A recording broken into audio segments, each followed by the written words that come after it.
Yo, what's up guys, welcome back to another video. This is a reaction to why protecting tanks is getting much more difficult, and I've not recorded for a few days. I guess needed a little break. I've posted for a good 22, 23, 24 days in a row. So yeah, had a little break and now we are back, and this is something that I do wonder about, because like they do seem a lot more vulnerable. Tanks, obviously, with Russia, the war between Russia and Ukraine, I swear a lot of the Russian tanks are being destroyed a lot easier because of certain technologies. I guess it's to do with the Javelin. I think it's probably going to talk about this here, the Javelin, because it can shoot up. I've done a reaction to the Javelin before. I'll try and put it up somewhere, but I'll probably forget. But you can, if you want to see my reaction to that, you can. But it just hits a spot. They'll aim it for a certain spot, and it just hits it, and the tanks just get destroyed. But I think that's partially why, but there's going to be obviously other reasons too. But we're going to check this out. Hopefully going to enjoy. Links are in the description to my Patreon if you want to see some more of my reactions for whatever type of content you'd want to see. But yeah, let's jump into this and see why this is the case. Damage mechanism. And in an explosion, the air blast shockwave is the primary damage mechanism, and certainly enough to break a car into pieces. But that shockwave, even though powerful, would not be able to penetrate through a heavily armored vehicle. And this is why, when anti-tank rockets detonate, they do something a little strange. This anti-tank rocket is likely already moving faster than the speed of sound. But notice what happens when it explodes. Aside from the blast, something much more happens when it explodes. What happened there? So like split off. Aside from the blast, something much more significant is happening, shooting forward at hypersonic speeds, anywhere from 4 to 8 miles per second. What? And that can cut through the thick armor of a tank like it's butter. But where that hypersonic jet of destruction comes from, what could be done to protect against it, and why that same jet is used in the design of nuclear bombs is not what you think. It's rapid. It's As so soon- quick. Like you can't even keep up with it. How have they even made something that can go that fast? I'm so As confused. tanks entered the scene in World War I, attempts to develop weapons that could penetrate through the tank's thick armor emerged. Early anti-tank rifles relied primarily on the kinetic energy of metal shells to pierce through the armor. To protect the tanks, thicker and more effective armor was added, and to pierce through the thicker armor, anti-tank guns became increasingly heavier. This back-and-forth one-upping resulted in larger and heavier anti-tank guns that had to be mounted on wheels and towed around, making them unusable for infantry that was on foot. Realizing this restriction, armies needed to come up with a human-portable anti-tank weapon. What the hell? During World War II, Soviets developed RPG-43, a handheld anti-tank grenade. Just to clarify a popular misconception, RPG does not stand for rocket-propelled grenade. RPG is a backronym. The actual acronym stands for Ruchnoy Protivotankovy Granatomет, which means handheld anti-tank grenade launcher. Even though RPG-43 could pierce through thick armor, the Soviets first had to solve a bigger problem. Wait, so is the Javelin just a version of an RPG? Is it just a different, is it like an RPG just a type of weapon that is used for destroying tanks? But then there's different sort of types of RPGs. So the Javelin's one, then there's another, then there's another. Is that how it works? I assume that's the sort of the case, but unless the Javelin is just a completely different thing. I mean, it's the same concept, but maybe the Javelin is just, maybe an RPG is its own thing, then a Javelin is its own thing, but they do the same thing. If that makes sense, but I don't know. Or do they all come under the name of an RPG? Being a hand-thrown grenade weighing about 3 pounds, soldiers had to get dangerously close to tanks in order to throw the RPG-43. What the fuck? What was needed was a way to deliver the grenade from a distance. Bro. So the Soviets came up with a crossover between the American bazooka and the German Panzerfaust. The bazooka was reloadable, as opposed to the Panzerfaust, which had a one-time use launcher.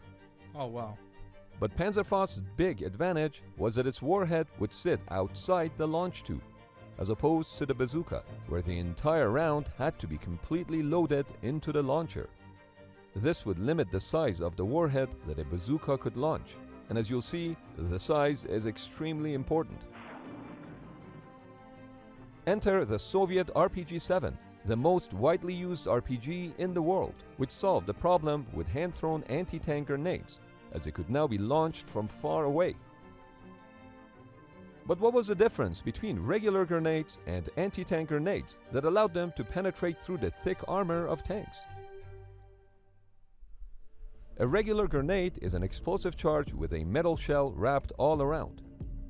The shockwave from the explosion tears the metal shell into pieces, launching shrapnel in all directions, which could be fatal for those in proximity.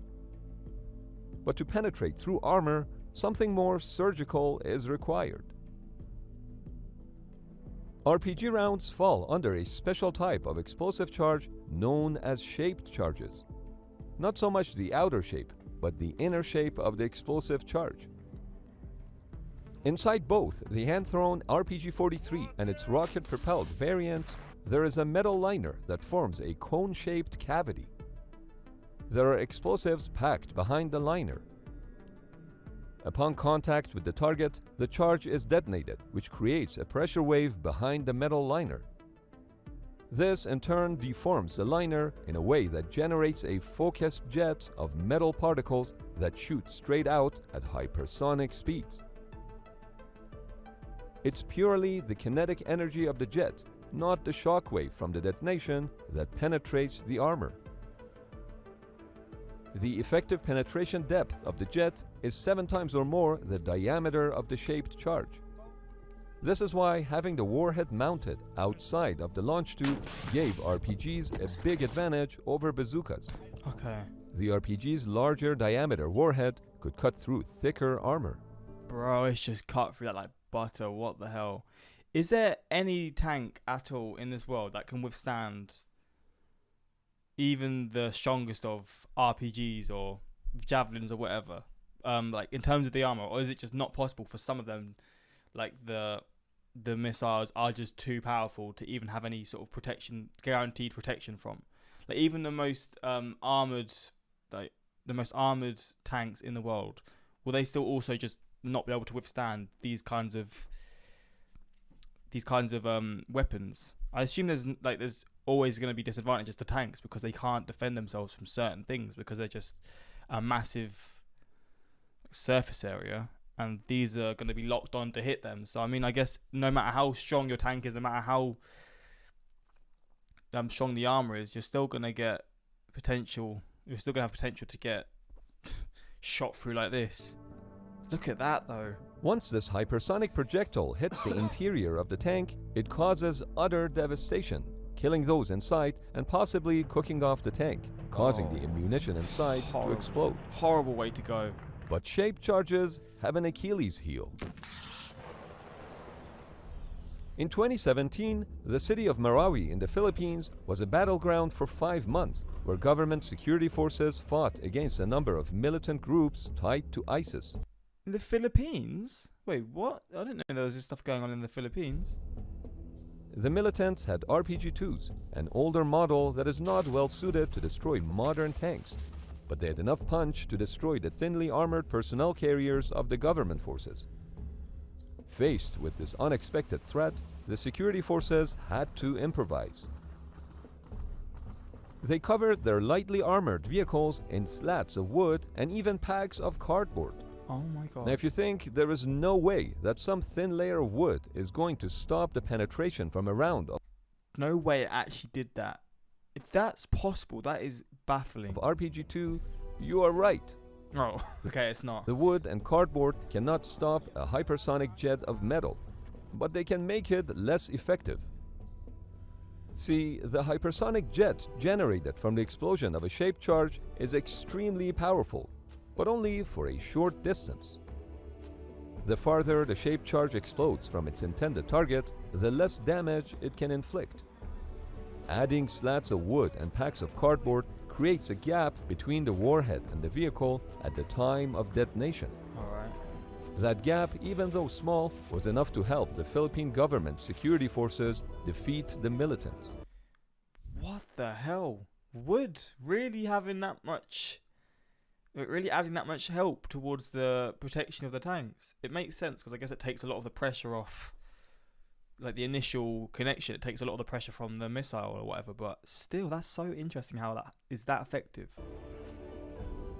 The metal cages around tanks and other armored vehicles are there specifically for this reason, to cause a premature explosion.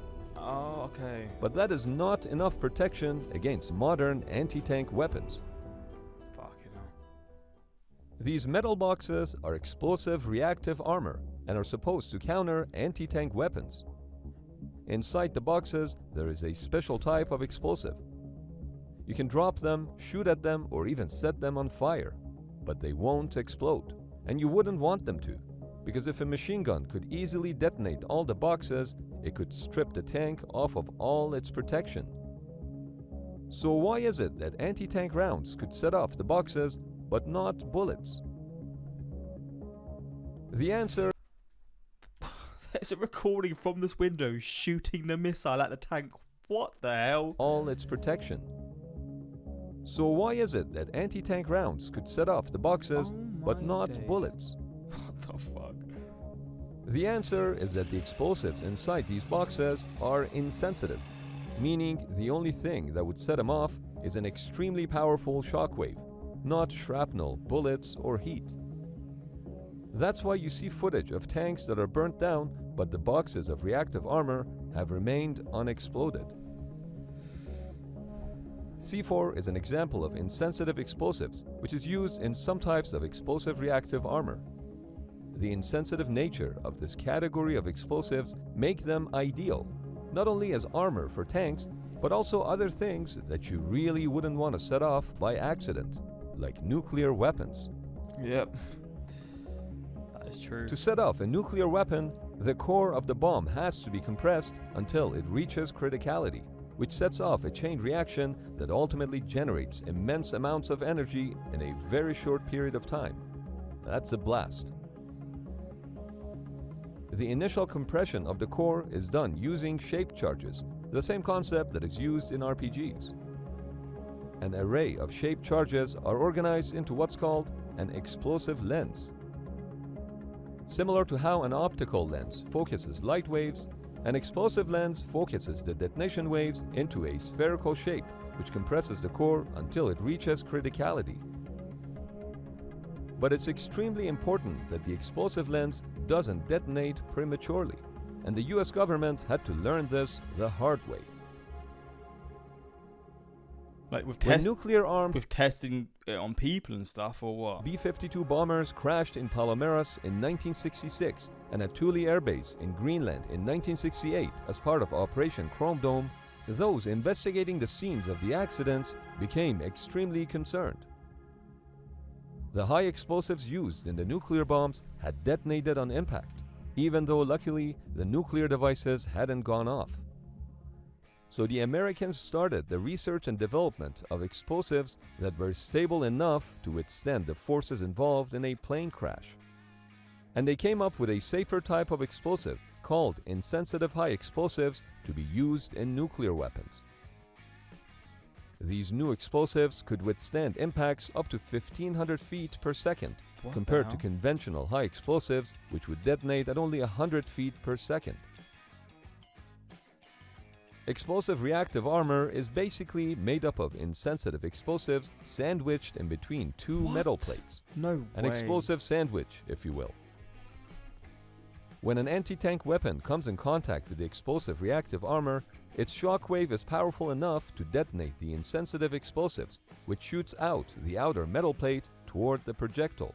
Oh, what the hell? This further increases the space between the hypersonic jet of metal and the tank's armor and prevents the destruction of the tank.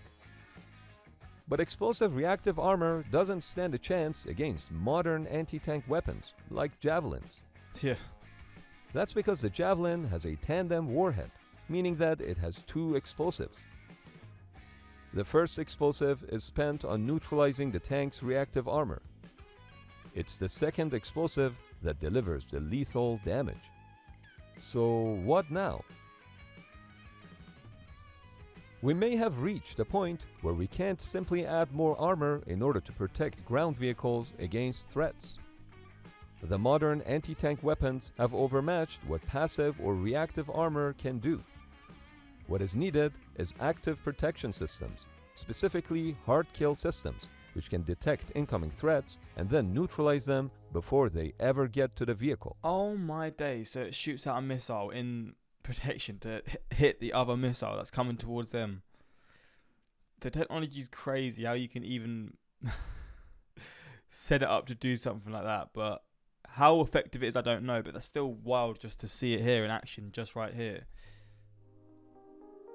That said, even though a variety of active protection systems already exist, not all of them can handle top attack anti-tank missiles like the American Javelin and the German Pars 3, which plunge down onto their targets.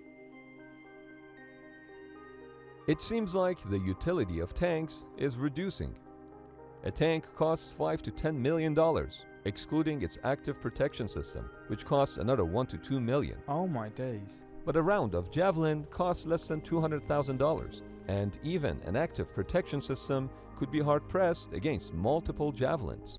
Are tanks just slowly becoming like the least reliable thing in like the military in terms of like, I mean, obviously they can be very effective for certain things, but they seem like they're a big danger of anything now, because if you're stuck in one, you're screwed. Like there's no way you're going to get out of it.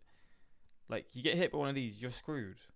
As opposed to before, where I feel like, let's just say 50, 60, 70 years ago, if you were in a tank, obviously there was still the possibilities of being the tank being destroyed and stuff, but it was seen as a more protected way. Like you're more protected from being attacked than walking on feet or something. And still, that's probably the case, but you seem very vulnerable if you're stuck in these because of all the new technology and all the new ways of attacking them and stuff. But I don't know, maybe I'm just speaking from this just based off this video, but is that a thing now? Are tanks being seen as a less important thing, and now maybe they're more focusing on more reliable forms of, I don't know, travel, or I don't know, maybe using tanks but as drones instead to stop the loss of human life? I'm not too sure, but is that actually a thing? Not drones, but like robot controlled tanks. Surely that's a thing, because if it was, that would make a lot more sense. The balance has shifted from tanks toward infantry, both effectively and economically. It remains to be seen whether tanks will be able to shift the scale back in their favor. Yeah, they seem to be having a rough time, not gonna lie, but it's an interesting watch, because tanks before obviously were like the number one thing you would want in battle, but it seems like it's sort of changing now. Times are changing. We've reached the point in military where the term glass cannons applies to everything. This is the opposite of clickbait. The title really doesn't do the content justice, and you get a lot more from the video. Yeah, this channel's really good. I really enjoy his content. It explains a lot of things for a simple mind like me, and someone who knows pretty much nothing to do with this stuff. So yeah, I do really appreciate this channel, but hopefully you enjoyed this reaction. If you want more of this stuff, let me know in the comments. And yeah, until next time, like, subscribe, peace.